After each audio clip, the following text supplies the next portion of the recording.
Silêncio no set! Entre takes está só começando. Eu sou o Vitor Nini e hoje... No filme da minha vida, Up, Altas Aventuras.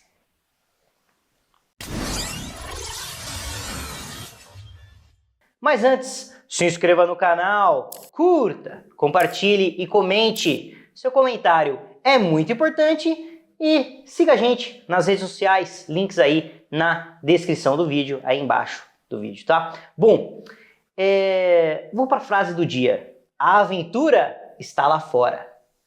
Em algumas sextas-feiras, né, eu sempre tô aqui com um convidado mais que especial para falar do filme da vida dele. E o convidado de hoje, vou deixar que ele se apresente e também faça seu jabá. Bom, primeiramente, muito obrigado pelo convite. Meu nome é Rogério, eu sou criador do Retrospecto Animado, que é um canal onde eu faço análise de filmes e séries de animação. O projeto existe há 4 anos, mais ou menos. E hoje eu vim falar aqui sobre Up, que é o filme, provavelmente o filme mais importante da minha vida mesmo. Aí eu vou pedir para ele fazer uma sinopse, o que é o Up, para quem nunca viu, claro que sem spoilers, porque quando chegar nos spoilers a gente avisa. Então faça uma sinopse, Rogério. Bom, o Up basicamente trata sobre a vida de um senhor chamado Carl Frederiksen, que ele sempre foi um menino muito recluso na infância, só que aí ele conhece a Ellie, que acaba sendo, né, o amor da sua vida, e um dos seus sonhos, desde a infância até o casamento, até eles chegarem na terceira idade, era visitar a América do Sul, num lugar que chamava Paraíso das Cachoeiras, né? Só que, infelizmente, por uma questão de idade mesmo, a esposa dele acabou falecendo, acabou não conseguindo realizar esse sonho de irem para lá juntos.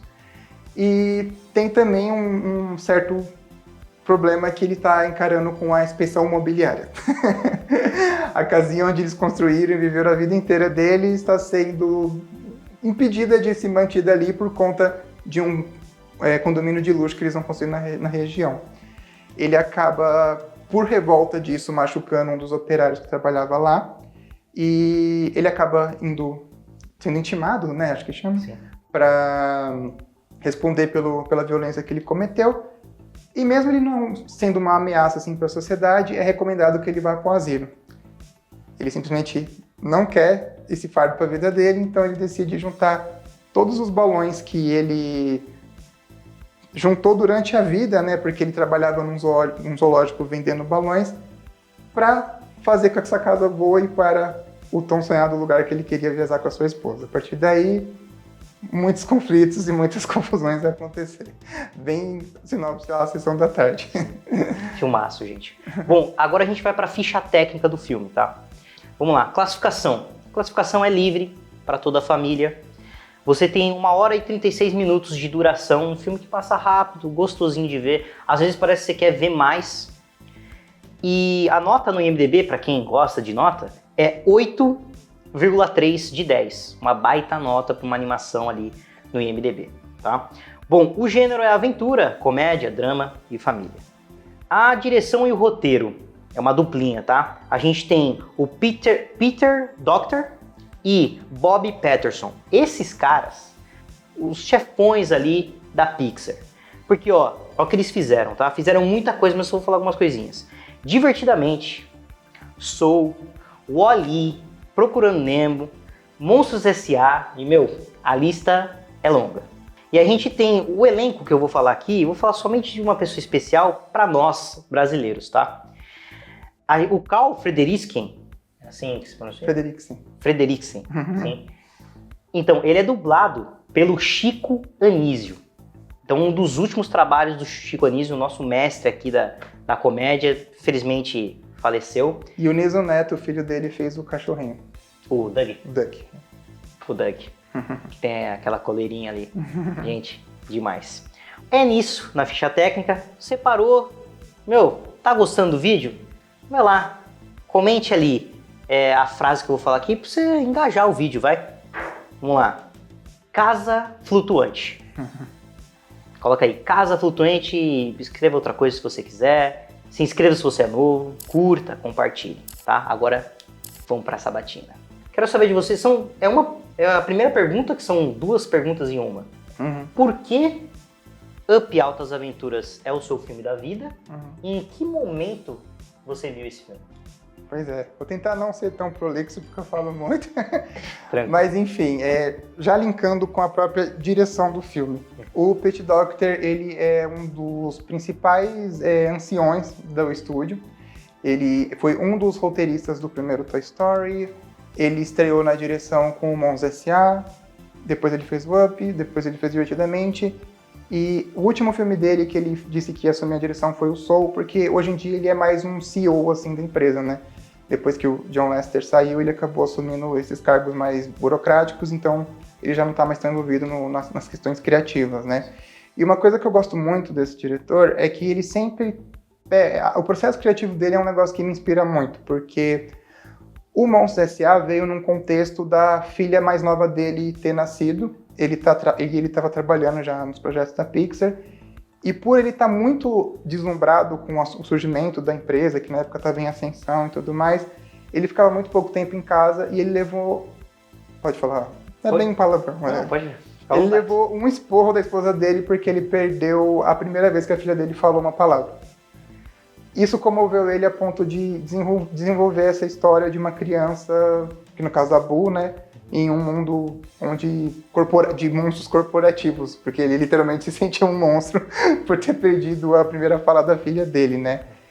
E o Up também vem num contexto assim, porque por mais que ele seja um dos chefes e que acompanhou o processo desde o Toy Story, ele é uma pessoa muito tímida. É muito bizarro pensar que um dos grandes diretores de animação da história é uma pessoa extremamente tímida. E que ele ficou horrorizado com o fato de ter que coordenar muitas pessoas, sendo que ele sempre foi uma pessoa muito quietinha. Então só eu já me identifico também com essa personalidade dele.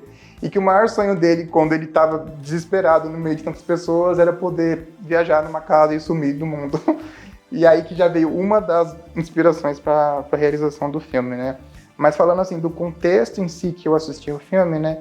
Eu sou de 96, o filme lançou em 2009, nessa época eu tinha 13 anos. E foi num ano assim que... Um ano depois, foi um ano que eu estava começando a tentar renascer de umas cinzas de um 2008 muito terrível. Por uma série de questões pessoais, assim, eu passei por...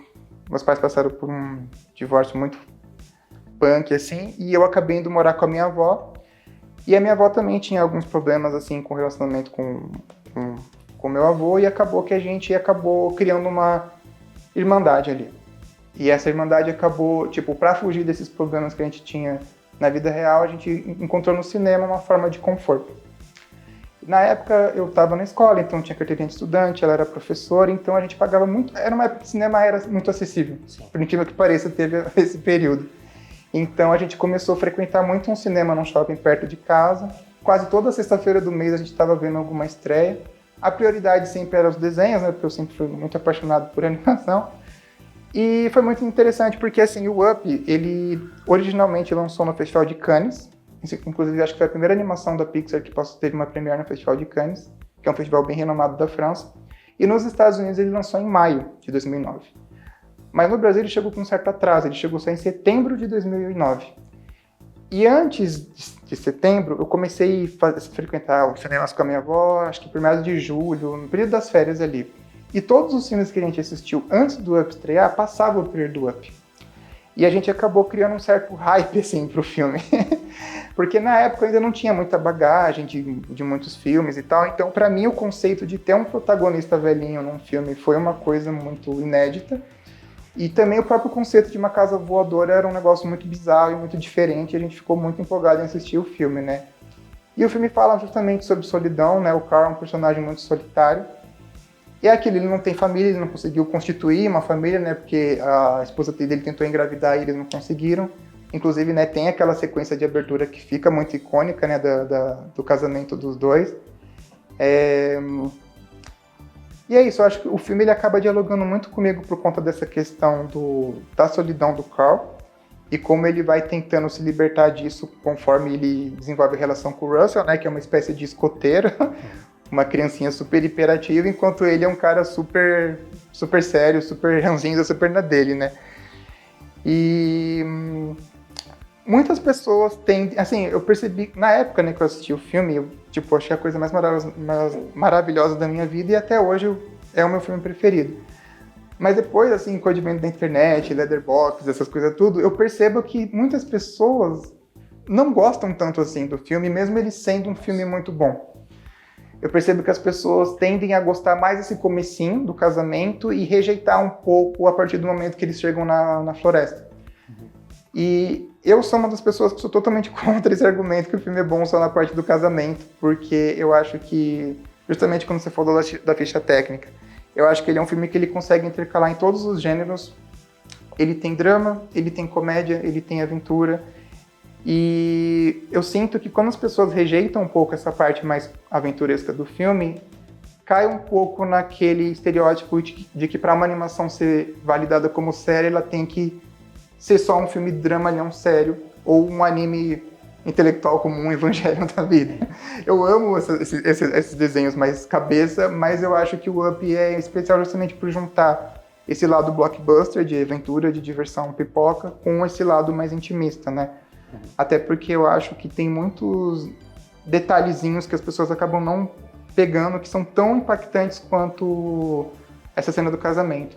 Por exemplo, o próprio Russell, né? Ele tem pais que são divorciados, e na época eu tinha acabado de passar por isso, meus pais tinham acabado de se divorciar, e o Carl descobre isso num diálogo à toa, por exemplo, ele está naquela cena da chuva que ele não consegue montar a cabana. Tipo, você tem uma cena de comédia porque ele desmonta a cabana e se machuca, Sim. O negócio bate no olho dele, só que ele começa a se abrir pro Carl, mesmo que o Carl não queria se abrir com ele ali na hora. E o diálogo é muito sutil, assim, ele só fica falando, meu pai não me dá muita atenção, ele tá com uma nova... Ele fala, mas por que você não pede pro seu pai te ajudar, não tá e tal? Tá sempre ocupado, e a fulana fala que eu atrapalho demais. Aí ele fala, mas por que você chama sua mãe pelo lado? Não, mas ela não é minha mãe, sabe? Então, assim, a reação que o Carl tem nessa hora é muito sensível, sabe? Sim. Porque ele não fala nada, ele só reage. E eu acho que essa escolha que o filme faz de, em um diálogo tão à toa, desenvolver a relação dos dois, assim, eu acho muito bonito e tão profundo quanto a cena do casamento, sabe? Sim. E não só isso, eu gosto... Uma cena assim que eu acho muito bonita também é quando ele descobre... A criança descobre o simbolismo dentro da casa. Sim. Porque tem a Kevin, né, que é aquele Dodô maluquinha, né, aquela pássara bem destrambelhada, e ele quer cuidar da Kevin, né, porque tem o lema lá dos escoteiros que eles têm que cuidar de todos os seres vivos, né? E quando o Carl, assim, à toa também desabafa, nossa, Ellie, por que eu tenho que lidar com isso? Ele dialoga, o Russell dialoga com a casa como se fosse conversando com o espírito da Ellie ali. Sim. Isso também é uma cena que eu acho muito sutil e muito bonita, sabe? É a inocência da criança conversando com uma entidade que até então ela nem conhecia. Então, assim, eu acho que o simbolismo da casa, ela tá presente durante todo o filme, sabe? O peso da morte da Ellie é uma coisa que deixa ali marcado. Sim. E eu acho os segmentos de ação, assim, um espetáculo. Eu acho que aquela perseguição que tem dos cachorros lá do Charles Manson e também a cena do dirigível, pra mim, magia do cinema, sabe? Tipo, Sim. Pra mim é tão empolgante quanto a cena do caminhão do primeiro Toy Story. Entra, que é a segunda pergunta, né? Que eu até posso comentar aqui com você. Que é, qual a cena ou sequência que você mais gosta do filme? Você acha assim, sem essa cena ou essa sequência não seria nada? Então, muita gente pontuaria a cena do casamento, mas eu acho que a cena do dirigível, pra mim, é a definição de emoção, assim, porque é uma cena completamente surtada. Tem cachorro voando em helicóptero, atirando dardo. Tem dois velhos brigando com uma espada. É uma loucura, assim, que eu acho que só... Por mais que cinema de ação consegue criar umas sequências muito icônicas, o último Missão Impossível, por exemplo, tem uma cena no trem que é fantástica e que é surto total também. Mas eu acho que o lúdico da animação permite certas abstrações que talvez no live action não funcionaria muito bem. E toda essa sequência, pra mim, ela é incrível. Eu lembro a mesma sensação que eu tive quando eu vi com 13 anos, eu tenho hoje em dia, uma cena que me arrepia todo.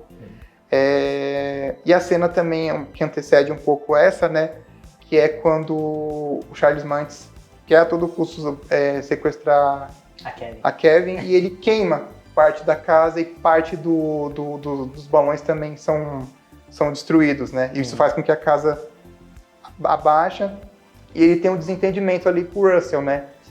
E essa cena dele... Ele pega, né, o livrinho de memórias da Ellie e ele descobre que tinha páginas que ele ainda nunca tinha lido. Essa virada de página que ele dá aí, quando ele descobre que mesmo que ela não tenha realizado o sonho de viajar, mas o momento que ela passou com ele já foi o suficiente, cara. Putz, é uma cena tão emocionante quanto a cena do casamento, sabe? Por isso que eu não consigo entender as pessoas que não gostam do resto do filme. Sim. E como a casa já tá mais fraca porque tá com menos balões, ele precisa voar para salvar o Russell, porque o Russell tentou ir salvar a Kevin sozinho. E ele começa a se desfazer de todos os itens que tem na casa para a casa ficar oca e ela voltar a voar. Cara, o simbolismo também por trás dessa cena é muito bonito, porque é ele finalmente se desprendendo da dor que ele até então não tinha superado. Sim, a poltrona, né? A poltrona, nossa, cara, a poltrona. E é muito foda como ele fez questão de deixar uma do ladinho da outra, né? Uhum. Mas uma coisa que me marca muito nessa cena, além dessa composição linda, é a trilha sonora do Michael Giacchino também. Porque se na cena do casamento ela toca naquele tom mais de pianinho, uma coisa mais leve, nessa ela tá num tom orquestral, de coisa épica, assim, sabe? E o nome dessa faixa, né, inclusive, eu ouvi milhares de vezes a trilha sonora também, chama, acho que Memories When You Can Down, alguma coisa assim.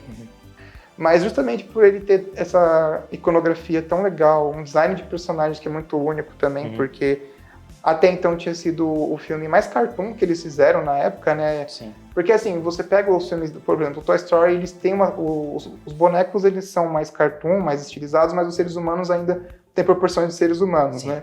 O Up, não, ele brincou com as formas dos personagens, o Carl, ele é quadrado, eles têm essas proporções mais pequenininhas, mesmo os adultos, eles são todos baixinhos. Então isso foi uma novidade também pra época, né?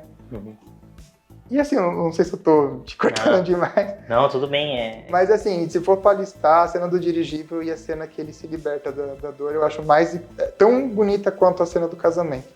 Perfeito. E assim, eu vou falar exatamente do prólogo, cara.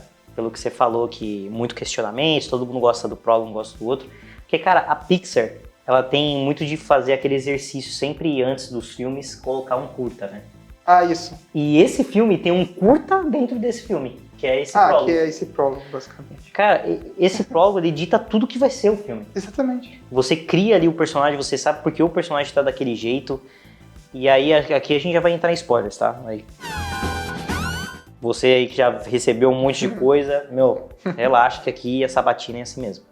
Então, esse prólogo, cara, até no começo, que você vai falar, às vezes as pessoas não prestam atenção, não vê um pouco mais de camadas, mas o início é ele no cinema, é o Carl pequenininho no cinema, vendo o ídolo dele. Outra coisa que faz eu me conectar muito também, sabe, foi esse período que eu tava vendo muito no cinema com a minha avó, e aí a cenário justamente com o menininho assim, cantando com o cinema, sabe. E foi o período que eu comecei a me interessar por cinema também, sabe? Acho que não tem como não ser o filme da minha vida nesse sentido. Nossa, nem fala. Essa cena é poderosa assim, demais. Porque ele fica ali, ele fala o chamado da aventura, né? A aventura está lá fora. Não, e o som é lindo, né? Porque eu adoro essa brincadeira do som, porque ele pega o balãozinho, ele começa a correr na calçada e fica a narração em off do narrador do filme que ele estava vendo. Ele sobrevoa o Grand Canyon, ele sobrevoa o Monte Everest. E aí, quando vai falar a aventura está lá fora, corta pra voz da Ellie, mano. Puta, é um negócio que já, sabe... Aí tá dentro da casa, e é uma casa meio casa abandonada. Sim. E aí ele acaba indo até lá e acaba conhecendo a Ellie, aí você vê essa amizade que vai se transformar em uma coisa maior, um casamento, sabe, companheirismo, aí você vê, e assim, não conte, né, mostre. É uma aula de mostre e não conte. E ele quase não fala, né, nesse comecinho. Ele reage a algumas coisinhas dela e ela é a pessoa tagarelinha, né? Sim. Inclusive, eu acho muito engraçado também que quando eles vão se casar de fato, tem o flash de luz, a família dele é super assim, quietinha, enquanto a dela tá soltando rojão e comemorando. Não, é perfeito, cara. Assim, a iluminação também, e as cores desse filme Sim. são belas. E antes mesmo deles fazerem no 3D, eles testaram algum jogo de iluminação com maquetes reais, sabe? É aquilo, né? Quando você tem muita grana para investir no projeto. Orçamento. Porque é muito meticuloso mesmo o processo das produções grandes, né? Chega a ser bizarro, assim, o quanto eles vai e volta, né? Mas no making-off do filme também, no artbook, tem fotos da maquete, deles testando tanto iluminação quanto possíveis movimentos de câmera também, porque tem toda essa coisa dela se balançar um pouco quando ela tá voando, né? Sim. Enfim, eu acho... E aí eles sempre fazem uma promessa, né? De conhecer aquele lugar que é tanto o ídolo deles, ali na América do Sul, e a cachoeira, e aí nunca dá certo. Nunca dá certo. Eventualmente o pneu do carro fura, entre outras coisinhas da vida. E tem uma cena que eu acho que é aquela cena que é assim, a faca entrando aos poucos no seu coração, assim. Que é quando eles pensam em ter filhos. Brilhantemente, assim, sem falar, somente assim, eles estão no piquenique ali embaixo da árvore, vendo o céu e estão falando sobre as nuvens, né? Os formatos das nuvens. Os bebês as nuvens viram formato de bebê. Isso, aí você já, caramba, sabe? Você mostrar isso também pra criança, a criança vai entender também perfeitamente. E aquela cena que aí já corta, e ela tá ali, aquele uso da iluminação, das cores, cinza, sabe, mais escuro, e assim, só a frestinha da porta e a notícia que não tem como ter bebê. E sem falar nada, cara. Essa é a magia do cinema. Essa é a magia do cinema. Assim, você precisa, só mostrar ali com imagens, com um som, mas diálogo, explicar, ter alguma exposição, não precisa. Porque ali a imagem já tá falando tudo. Até uma obra de arte, né, já mostra tudo e tá ali. E, cara, é ali. Aí a faca começa, né? Aí vai. Aí tem uma outra cena que eles estão subindo aquela colina pra ficar no piquenique. Só que ao invés dele, que ele tava meio cansado, que ele é meio assim, preguiçosão, aí você percebe que ela era cheia de vida, né? E com todos esses acontecimentos, e ele até tenta animar ela pra, assim, ó, vamos então voltar pro nosso sonho. Já que a gente não, assim, eu li dessa forma, já que a gente não consegue ter um filho ou outras coisas, vamos voltar pro nosso sonho, pro nosso objetivo. E aí ela tá subindo a colina, ela acaba, né, assim, caindo. E aí ele vai até ela, ajuda e você vê que, felizmente, ela nos deixou. E aí você chora no prólogo. E aí a gente corta pro Carl acordando. Aí você vê o jogo da iluminação, cara. Foi tudo que você falou. A janela iluminando o lado da Ellie e o lado dele... sombrio ali, assim, bem com sombra, aí você vê esse velho carrancudo, e brilhantemente, cara. Então por isso que eu acho que o prólogo ele marca tanto as pessoas, que as pessoas falam, nossa, eu já choro aqui, mas tem muita coisa, como você disse, uma parte que me pega é exatamente essa parte da chuva, que eles estão embaixo, ali... Porque é quando ele finalmente começa a dar atenção pro Russell, a princípio ele só estava tolerando. Sim. A partir dali ele passa a cuidar dele de fato. Sim. E ali naquela cena, cara, o menininho, ele tá com sono, ele tá dormindo do lado dele, aí ele fala, você promete que vai ajudar o Kevin, porque o Doug quer, porque o Doug fala que quer capturar ele e tal. Aí você jura de coração, quando ele fala isso, ele olha pra ele... Cara, tô até arrepiado, velho. É esse detalhe da reação dele que eu acho muito bonito, sabe? Primeiro, quando ele fala, não, ela não é minha mãe, ele faz um negócio assim. Depois, quando é isso, tipo, peraí, ele tem o insight da esposa, né? Sim. E é isso que eu acho tão legal, sabe? A presença dela, que é tão impactante no começo, ela é presente durante a parte mais aventuresca, nessa parte mais íntima entre eles. E eu acho que ajuda a amenizar, sabe? Faz com que tipo, você saia de uma cena muito triste para um momento mais leve, um momento triste, um momento mais leve. Então eu acho um filme muito equilibrado também nesse sentido. Por isso que eu acho que ele intercala tão bem esse lado mais fantasioso com esse lado mais sério. E o simbolismo por trás do próprio distintivo, né? Quando ele vai na cerimônia do Russell, não é um distintivo padrão do escoteiro, e sim a tampinha que ela deixou pra ele, né? Garrafinha de soda, né? Puta, uva, cara. né? E assim, é tão bonito Cara. porque aquela coisa da suspensão da descrença, né? Ele tá todo sujinho, como se, tipo, como se ele não tivesse voltado pra casa, né? Mas assim, a gente faz essas concessões porque a gente não precisa hiperracionalizar demais as coisas, sabe? Então eu acho muito bonitinho que, tipo, todas as crianças estão limpinhas e ele é o único que tá sujo. Sim. Porque ele passou por tudo que ele passou com o Carl. Uma aventura de verdade. Sim. Puta, aí vem de novo essa coisa, ele não tem a presença do pai, e o Carl acaba assumindo essa figura, e aí ele entrega pra ele o pingente, e assim, ele passando tudo que ele passou com o Carl, ele não rejeita o broche, né? Ah, não, eu quero, ele sabe o simbolismo daquilo, sabe? Sim. Da mesma maneira que ele soube o simbolismo da Ellie na casa, né? Inclusive, falando mais dessa questão visual que você comentou, na cena que o Charles Manson queima a casa, corta para um take assim da janela que mostra o quadrinho dela balançando e caindo, e mostra também a situação que está acontecendo lá fora. Então é aquela coisa de você também brincar com a profundidade de campo, né? Que é uma coisa que vem lá desde o Cidadão Kane, né? Você não ter o desfoque, você vê o que está vindo desde lá do menino brincando com o trenó e o que está acontecendo dentro da casa, né? Sim. Então assim, eu acho que é isso. O filme ele é muito... Ele tem essas escolhas de design que eu amo. O character design do filme eu acho maravilhoso, todos os personagens. Inclusive, uma coisa do Pete Docter também é que ele gosta muito de brincar com essas formas primárias simples. Então, o Carl é um quadrado, enquanto o Russell ele é uma coisa mais oval. Enquanto a Ellie é um círculo, enquanto a Kevin é um triângulo. E eu acho que quando você consegue transferir, né, essas características para essas formas tão simples, é uma das coisas que me encanta muito a animação, sabe? Em reproduzir o que é real no abstrato. E é uma coisa presente em todos os filmes dele, se você parar para pensar. Tipo, o Sully ele é um quadrado, enquanto o Mike é uma bolinha. Sim. Ele adora brincar com esses contrastes, né, com esses personagens. E é isso, assim, eu acho a animação eu acho um primor. Eu gosto da trilha sonora do Michael Giacchino, inclusive tanto a animação quanto a trilha ganhou o Oscar de trilha e animação. O filme também competiu com roteiro e filme, na época foi só a segunda animação da história a concorrer melhor filme. Então assim, eu acho que ele representa um término de ciclo do que eu considero assim, numa linha do tempo imaginária, a primeira safra de produções da Pixar, sabe? Que eu considero que é do Toy Story 1 até o Up, Altas Aventuras. Porque a partir daí eles começaram a fazer... Tipo, tem o Toy Story 3 que é brilhante, mas a partir daí acho que eles começaram a focar em umas sequências que eu acho que já não foram assim tão impactantes quanto essa primeira safra de filmes que eles fizeram, Sim. né?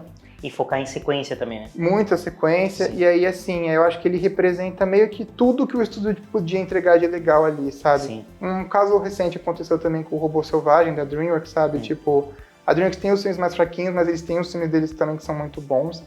E o Robô Selvagem, ele foi o último filme produzido na sede oficial da DreamWorks, né? Então eu sinto um carinho, assim, por, tipo... A gente já fez tudo isso aqui. O que a gente pode fazer de legal que a gente já fez antes e condensar num filme só? Então acho que o Up acaba sendo essa condensação de tudo que a Pixar vinha experimentando nesse primeiro ciclo. A riqueza de criatividade, né? É isso. Acho que pra mim é o ápice deles, assim. Sim. E tem uma coisa importante que a gente fala que a Pixar ela tem uma marca que é disso de prólogo, né? Ah, sim. Porque você vai falando o prólogo do Up, eu vou lembrando do prólogo dos Incríveis. Sim, Procurando Nemo também. Nossa, já mostra tudo que vai ser o filme, todo o peso dramático está ali.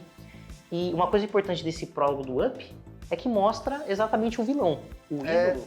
Outra coisa que é triste também, né? O ídolo que vira o vilão e a obsessão dele em caçar o pássaro que acabou com a vida dele, literalmente, né? Ele ficou preso lá na ilha, ele não se sentiu mais digno de voltar depois de ter falsificado o fóssil, né? E tem uns finais alternativos, inclusive, da morte dele, que eu acho que a escolha que ficou no filme, eu acho que foi a escolha melhor assertiva, mas teve duas outras opções que não chegaram a ser animadas, eles fizeram só em storyboard. Uma seria ele perseguindo a Kevin e entrando no labirinto. e o Carl fez uma Kevin de balão. E ele vê uma silhueta da Kevin, pensa que é ela, ele vai pegar, é o balão. Ele começa a atirar desgovernado, tentando achar ela numa neblina, e ele fica preso para sempre nesse labirinto. Caramba. Essa foi uma primeira versão. Exato. A segunda versão, que seria uma versão que eu acho que quebraria um pouco da poesia do final do filme, que acabou sendo o final oficial, né? Seria aquela cena que ele tá com a espingarda. Inclusive, outro detalhe que eu acho que o Up foi transgressor, pelo menos para uma animação blockbuster naquele momento, é o filme, ele tem nitidamente um cara armado tentando matar uma criança. É uma cena muito... Assim, eu imagino que pros executivos da Disney na época, isso deve ter sido um horror, assim, né? Tanto que tem até toda uma história de que quando anunciaram que o filme ia lançar, parece que as ações da Pixar caíram, porque, como que um filme como que eu vou vender boneco de um velhinho, esse tipo de coisa, sabe? Então acho que assim, o filme conseguir ser mantendo a visão do diretor, mesmo com essas imposições comerciais ainda, também acho que é uma coisa que eu acho que é muito rica assim no filme. Mas voltando pros finais alternativos, né? Tem isso, tem essa questão de ter um personagem armado, o sangue também que aparece no começo. Sim. Até então eu não lembro de ter visto sangue numa animação da Pixar, né? Sim. E seria basicamente ele tentando invadir a casa para pegar a Kevin, eles conseguem escapar pela janela, só que os cachorros da trupe dele acabam entrando na casa, isso faz peso e a casa cai com todos eles juntos. Eu não gostaria desse final porque também quebraria o impacto da casa ter pousado justamente no Paraíso das Cachoeiras, né? Esse significado. E é um take final do filme que é lindo, assim, e é a minha segunda faixa da trilha sonora preferida também, que é justamente o DL Badge, né? O distintivo L, o nome da trilha. É uma trilha bem curtinha, a trilha que encerra mesmo ali o finalzinho do filme. Então, tem um lance assim que eu acho bem Hanna-Barbera. Esse lance de perseguição, que você falou dos cachorros, e os cachorros, eles vêm com essa coisa meio ficção científica, né? Que tem aquele colar, que ele fala. O Doug, que cachorrinho assim, perfeito. E temos o vilão, né, dos cachorros. Que é o Alpha. Nossa, cara, ele tá com a coleira dele quebrada. Aí ele fica falando assim, todo mundo fica zoando ele. Rapaz meio de Alves Esquilo. E aí quando o cara conserta a coleira dele, a voz dele é mais séria, assim, você fala, caramba, mano, eu achava que a voz dele era normal, igual do Doug e dos outros cachorros, mas não, era naquele naipe. E aí você, brincando com isso, nessa comédia, esse lado lúdico, mas ao mesmo tempo esse drama. É outra coisa que eu defendo bastante, assim, sabe? Porque cobrar realismo porque muitas das implicâncias que eu vejo é porque chega esse segmento, eu não esperava ver cachorro falante. O próprio conceito de uma casa voadora já é um negócio lúdico bastante, sabe? Sim. E assim, eles não são cachorros antropomórficos, eles ainda agem como cachorros de verdade. A única diferença é que eles têm o tradutorzinho, né? E muita piada legal envolvendo isso, sabe? Sim. O lance do cone. Do cone da vergonha. É maravilhoso. E é legal porque no artbook também, né, tem uma descrição que eu acho muito bonitinha. É que os cachorros mais assim, do mal, né, eles são mais... A descrição está exatamente assim. Esse é o alfa, o delta e o gama.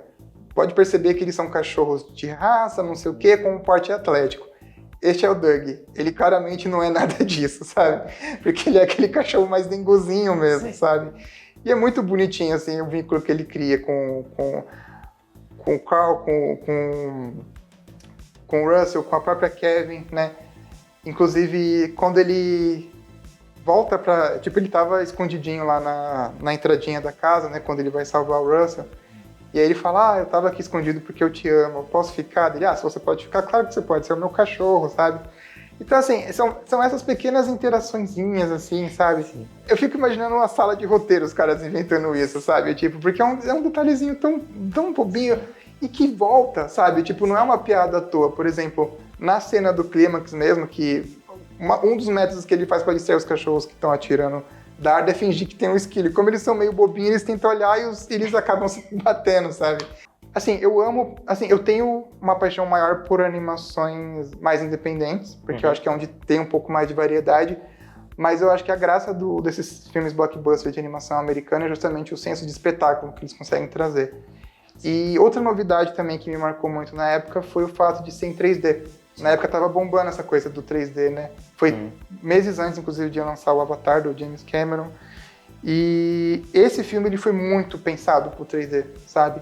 Essa cena mesmo do avião, você consegue... Tem uma hora que a Ellie se destrambelha e ela saía da tela, sabe? O próprio focinho dos cachorros ficava pra fora, assim. Então foi uma novidade pra mim também, porque, tipo, foi um dos primeiros filmes 3D que eu vi na vida, sabe? Então é isso, tem toda essa questão do vínculo que eu tive com a minha avó, da gente estar em uma situação difícil, mas através do cinema encontrar esse refúgio. Eu me identificar um pouco com os temas de solidão, de divórcio, de não conseguir ter almejado alguns sonhos, né?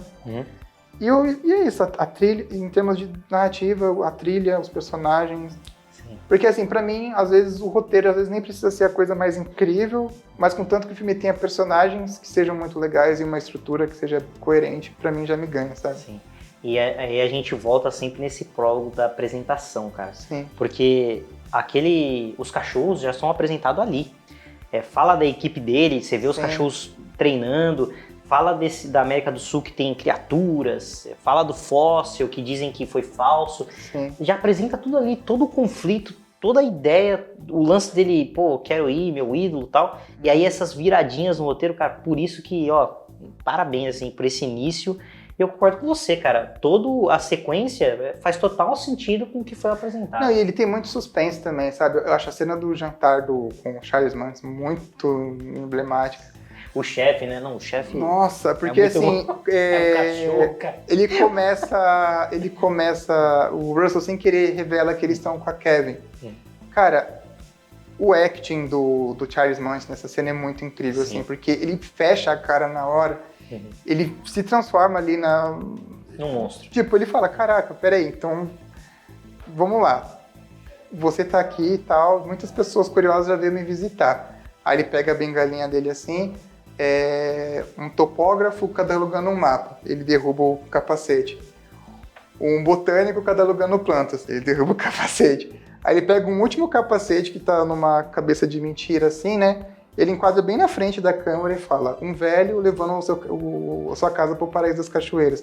E derruba ela no chão. Mano, é um negócio assim muito foda, sabe? É ameaçar e... A ameaça de um jeito meio, entre aspas, gentil, sabe? Sim. Ele tenta fazer um jogo de cintura pra fingir que as coisas estão bem. Cara. E ele fica tentando disfarçar a situação, disfarçar, do nada corta a trilha, corta o diálogo e você só ouve o barulhinho da Kevin. E ele falando, e ele olhando assim com um olhar de deslumbre. Caralho, ela tá aqui, sabe? Sim. E aí que começa a sequência da perseguição que... Puta cara, que pariu, assim, pra mim é nível Mad Max, sabe, de ação. Sim, mano, é perfeito. Aí, cara, falando de tudo isso, eu já entro aqui, ó. É o melhor da Pixar? Pra mim é. Assim, eu acho que em termos de importância sempre vai ser o primeiro Toy Story, que é outro filme também que eu idolado. Mas eu acho que justamente por ele juntar todos essa coisa que eu falei da parte melancólica, a parte comédia, a parte criança, todos, de certa forma, acaba fazendo um pouco isso, né? Mas é que eu acho que o Toy Story, mesmo ele sendo muito colorido também e ter esse lado mais aventuresco, eu sinto que ele é muito mais melancólico, sabe? Sim. O Up, eu acho que ele tem mais esses momentos de respiro. Mas assim, eu amo os dois igualmente. Sim. Eu gosto bastante do Viva, né? O Coco, a Vida é uma Festa. E gosto bastante dos Incríveis, que a gente até conversou aqui alguns detalhes. Mas, pô, o Up, eu também, assim, revendo ele, que a gente sempre revê um dia antes, cara. Não, inclusive fica a recomendação, sabe? Porque eu gosto de brincar que essa percepção que as pessoas têm de que só o começo é bom foi um efeito Mandela, sabe? As pessoas levaram como uma verdade sem ter reassistido o filme, sabe? Eu sei que parece meio hipócrita eu falar isso porque eu não revi o filme pra gravar aqui hoje, mas a paixão que eu tenho por ele é tão grande que ele ficou marcado, sabe? Se ficou marcado é porque realmente ele é muito icônico, sabe? Sim. E eu garanto que não é por uma questão de nostalgia, tem essa questão emocional do período que eu tava vivendo, mas eu acho que também é porque é um filme muito bem executado e hoje eu acho que ele ainda funciona muito bem, sabe? Tem algum personagem que você fala, nossa, sem esse personagem o filme não seria nada? A Kevin. A Kevin, porque, cara, é muito bonitinha a apresentação dela. Essa própria brincadeira de Ah, peraí, então ela é uma menina porque ela tá grávida, né? E aí... Quer dizer, não, ela já tem os filhotinhos, na verdade, né? Mas, assim, essa brincadeira de você não saber o gênero e depois, ah, não, é uma mulher. E o nome continuar sendo um nome com pronome masculino. Justamente por causa dessa inocência que o Russell tem de levar tudo de um jeito mais espontâneo, né? De um jeito mais leve. Que outro detalhezinho que eu acho muito fofo também. É isso, né? Ela basicamente move boa parte do segundo ato em diante, né? Sem ela, não teria... Ela é objeto de desejo do próprio vilão, não né? teria como os conflitos se movimentarem, né? Senão seria só um filme deles perdidos na floresta sem objetivo, né? Sim. Então a Kevin eu acho uma personagem... Eu gosto demais do lance comédia, do lance do chocolate. Ele deixar a trilha pra ela ver aí o Cal, ó, eu tô te vendo. Sim. Aí ela fica paradinha, fazendo aqueles negocinhos assim. E o próprio comportamento dela, ela só dando uma bicadinha assim no chocolate quando ele vai se apresentar pro Russell, e depois ela se pendura tipo um macaco assim e segura ele como se fosse uma balancinha, sabe? Esse humor físico que tem em animação é uma coisa que eu acho que inclusive faz falta em algumas análises que eu vejo de animação, porque mais do que a história, mais do que essa questão de planos e tudo mais, eu acho que o comportamento dos personagens influencia muito, sabe? Sim. Tipo, o que eu falei da reação do Carl quando ele descobre a notícia do Russell, a própria cena que ele tá lendo o diário, né? Porque são coisinhas muito sutis, por exemplo, outra coisa que eu acho muito foda também, que foi uma das primeiras coisas que eu tive de percepção na hora que eu tava assistindo o filme, né, ainda mais no cinema, é que ele envelhece durante o filme. Ficam uns poros de barbinha crescendo nele, assim, no finalzinho. Nossa, perfeito, sabe, né? são tantas minúcias, cara, sei lá, pra mim é um filme muito completo. Detalhezinhos, assim, que vale a pena, né? Assim, pode não parecer uma grande, mas, pô, faz a diferença. Foi pensado. Tem a frase do próprio Miyazaki, né, que quando você coloca coisas ordinárias na animação, elas se tornam extraordinárias, né? Sim. Então, perfeito. Putz, cara, eu acho... o próprio... Eles são debilitados, então quando eles estão lutando, a coluna deles trava por um segundo, sabe? Sim. Então é isso, tá num momento de tensão, mas eles também dão uma quebra pra fazer uma piadinha ali, e é muito orgânico, assim, sabe? É muito genuíno. Não é algo escrachado, igual que a gente vê em muito live action, inclusive filme de herói, né? Sim. Tá ali, um momento dramático. E pausa, não é? Piadinha, muito... e você, caiu. Mas ali, cara, funciona, porque são dois velhos lutando. A dentadura que ele joga nele, sabe? Então, putz, brincar com essa fisicalidade dos personagens é um negócio que sempre me encanta muito. Nossa, é perfeito. E é legal também a Kevin, ela gritando, né? E ela batendo no Carl, aí fazendo assim. Aí, isso aqui... Cara, o jeito que ela se comporta. Sim. Mano. Ela até come um dos balões uma hora, é muito engraçado também. Nossa, ela come aquele andadorzinho. O andador, os filhotinhos dela reproduzem isso também depois. Faz uns sons assim, mano, muito bom. Eu vou para a última pergunta, a gente já está encerrando, foi um papo delicioso. E eu quero saber de você, Rogério, como você venderia o filme para os executivos da Pixar? Ou para uma outra pessoa que quer investir no seu filme? Caraca. Como você fazia um pitching ali? Se o próprio filme já despencou as ações da Pixar, como é que eu vou vender, né? Mas assim, eu acho que se... Vamos fingir que eu estou vendendo para um teórico de cinema que nunca se interessa por animação. Eu acho que seria um dos filmes essenciais, justamente por ele ser o conjunto do que o estúdio pode entregar de legal. Se ele gostar desse, ele parte para os próximos, indo na ordem cronológica, desde o Toy Story até o filme mais recente.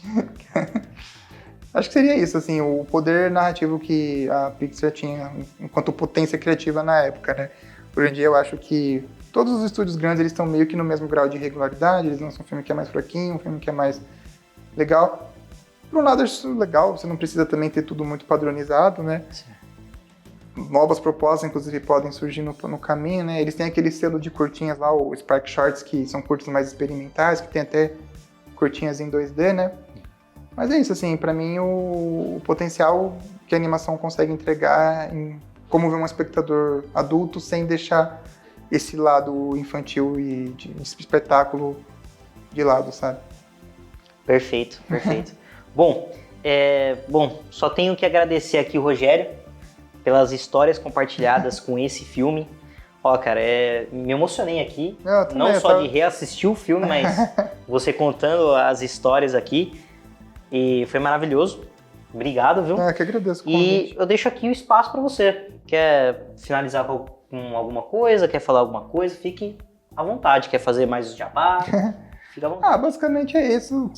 Pra quem tiver interesse, sigam lá o Retrospecto, né? Tipo, é um projeto que eu tô tocando há mais ou menos uns 4 anos. É um negócio totalmente independente.